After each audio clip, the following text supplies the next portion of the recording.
I was really contemplating what I was going to talk about. And I did go to a park locally here in Queens, New York. I did approach a couple. They said no, so I figured let's move on. The park was lit up beautifully. The sun was setting at 7 o'clock p.m. on a beautiful summer day. And there's something about leaves that when they kind of dance in the air, when the wind blows against it, and celebrating life, it made me think about the topic of suicide.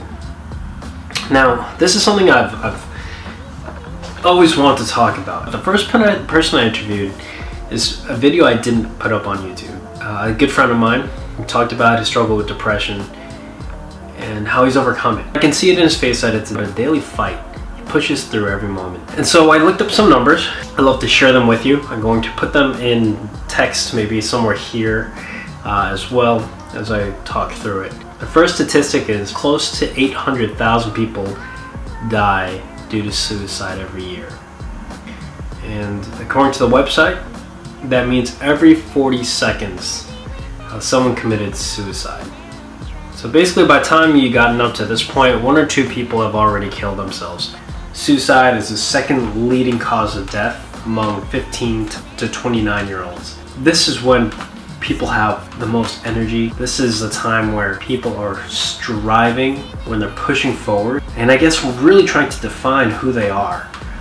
And it's interesting that this is the second number leading death across the whole world in this young generation.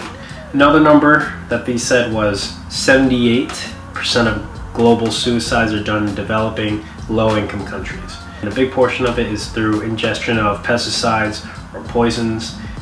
Another very popular form is through hanging and firearms.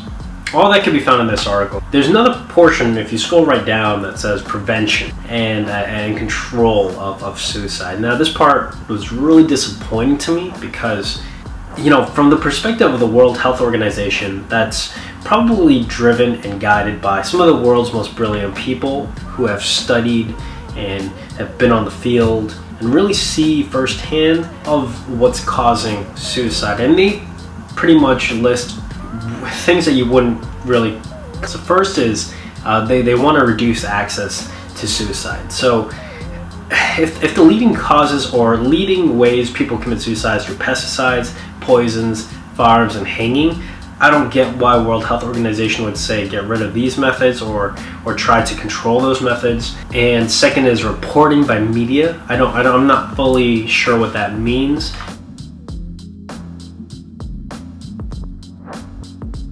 There's nothing about talking about what the causes of suicide are, and for a good reason. But it sounds deeply philosophical, deeply mental. It's not like it's not your self-help to getting rid of depression and avoiding suicide.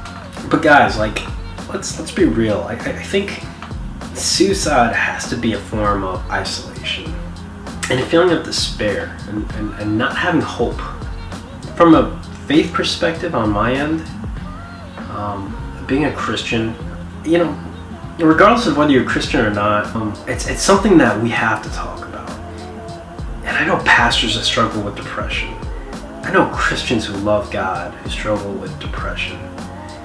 And a lot of times this depression leads people to suicide.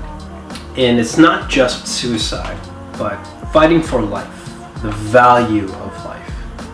And that's something I'll go into another episode in another blog post. But list in the comments below what you think are the causes of depression and suicide. I'd love to hear your perspective as to why you think suicide is such an epidemic in this world. Thanks for watching, and I'll see you in the next one.